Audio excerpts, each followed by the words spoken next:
देखिए दोस्तों, एक गजब का क्वेश्चन, ये भी कॉम्पिटिटिव एग्जाम में पूछा गया है। सेट नेट और जेम जैसे एग्जाम में, आईआईटी जेम जैसे एग्जाम में ऐसे क्वेश्चंस पूछे जा सकते हैं। क्वेश्चन है, which of the following matrices is not diagonalisable. इनमें से कौन सा मैट्रिक्स विकर्णीय नहीं है, अर्थात डायगोनलाइजेबल नहीं है।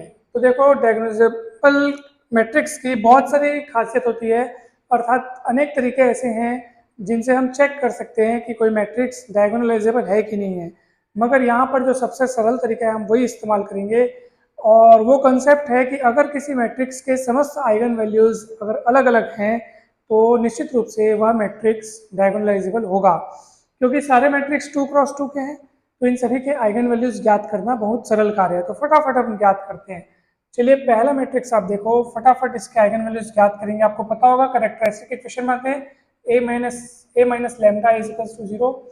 ठीक है, तो मैं डायरेक्ट कैरेक्टरिस्टिक इक्वेशन बनाता हूँ इसका। 1 माइनस लैम्डा आई 1, 1, 2 माइनस लैम्डा आई। सॉल्व करता हूँ इसको, तो ये बन जाएगा आपका 1 minus lambda 2 minus lambda minus 1 बराबर 0। आपको मिलेगा 2 1 जो 2 माइनस लैम्डा माइनस 3 लैम्डा हो जाएगा, प्लस लैम्डा इसको हो जाएगा माइनस 1 बराबर 0। तो आपके पास मिलेगा lambda square minus 3 lambda plus 1 बराबर 0। तो ऑब्वियस सी बात है कि यहाँ पे आपके पास लैम्डा की वैल्यू 2 मिलेगी, minus B plus minus B square minus 4ac upon 2a। 3 plus root 5/2 और 3 माइनस रूट 5/2, दो अलग अलग आइगन वैल्यूज मिल रहा है। मतलब ऑप्शन ए तो सही नहीं है, क्योंकि ये डायगोनलाइजेबल है। क्योंकि दो अलग अलग आइगन वैल्यूज मिल रहा है, मतलब ये डायगोनलाइजेबल है। ठीक है, आपको समझ में आ रहा होगा, बहुत अच्छे से समझ में आ रहा होगा। कहीं भी डाउट हो तो आप जरूर पूछिए। और minus B plus minus B square minus 4ac सब सही है। Is it clear? ओके, चलो दूसरा देखते हैं अपन। दूसरा जो मैट्रिक्स है, आप देख सकते हैं कि इनके आइगन वैल्यूज कौन कौन होंगे। इनके आइगन वैल्यूज जो होंगे वो होंगे 1 और 2। क्यों? क्योंकि ये ऐसा मैट्रिक्स है जिसके प्रिंसिपल डायगोनल के किसी एक, मतलब देखो, प्रिंसिपल डायगोनल के अगर कम से कम किसी एक तरफ सारे एलिमेंट 0 हैं, तो जो प्रिंसिपल डायगोनल एलिमेंट से वही आइगन वैल्यूज हो जाते हैं। ठीक है, कोई भी मैट्रिक्स आप लो, 2x2 लो, 3 लो, 4 लो। ठीक है, मतलब 2x2 का लो या 3x3 का लो या 4x4 का लो, कोई भी मैट्रिक्स आप ले लो, कोई भी स्क्वायर मैट्रिक्स आप ले लो, कोई भी स्क्वायर मैट्रिक्स जिसमें अगर प्रिंसिपल डायगोनल के ऊपर या नीचे तरफ या दोनों तरफ अगर सारे एलिमेंट्स मान लो 0 हैं, तो जो उसके मुख्य विकर्ण के जो अवयव हैं वही आइगन वैल्यूज होते हैं, डिस्टिंक्ट आइगन वैल्यूज। ये भी डायगोनलाइजेबल है। तीसरा चेक करते हैं, 0 माइनस 1 0 0, सॉरी 1 0। ठीक है, इस पे चेक करते हैं, इसके आइगन वैल्यूज चेक करते हैं। इसके लिए आपको a माइनस लैम्डा ही आप लगाएंगे, तो क्या हो जाएगा बताओ। Minus lambda minus 1 1 minus lambda, lambda lambda lambda square और माइनस माइनस प्लस 1 बराबर 0। तो यहाँ से आप देख सकते हैं, है ना भाई। यहाँ से आप देख सकते हैं लैम्डा की वैल्यू आ जाएगी प्लस माइनस आई। ठीक है, माइनस 1 इधर जाएगा, स्क्वायर रूट करोगे तो प्लस माइनस आई आएगा। यानी इसके भी डिस्टिंक्ट आइगन वैल्यूज मिल रहे हैं, इसका मतलब ये भी आपका क्या है, डायगोनलाइजेबल है। तो फिर बचा कौन, डी। तो इसमें जब आप चेक करेंगे तो आपको मिलेगा 1 माइनस लैम्डा 1 1 माइनस लैम्डा।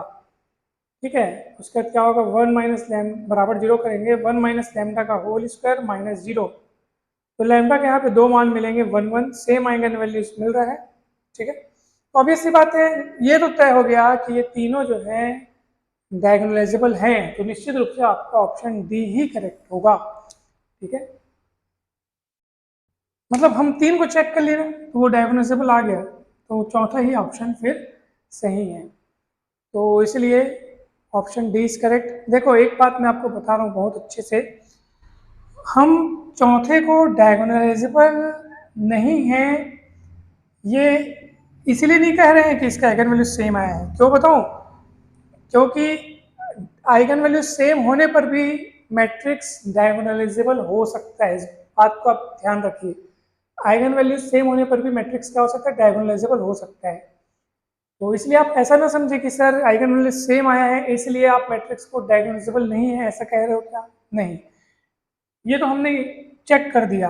हालांकि हम जब शुरू के तीन चेक किए तो वो डायगोनलाइजेबल आ रहे थे, इसलिए हमने कहा कि भाई जब शुरू के तीन डायगोनलाइजेबल हैं तो नहीं कौन होगा, कौन नहीं होगा, तो ऑप्शन डी जो है वो डायगोनलाइजेबल नहीं होगा। ठीक है, मैं आपको कंसेप्ट ये तो हम लोग चेक किए तो इत्तेफाक से आइगन वैल्यू सेम आ गया।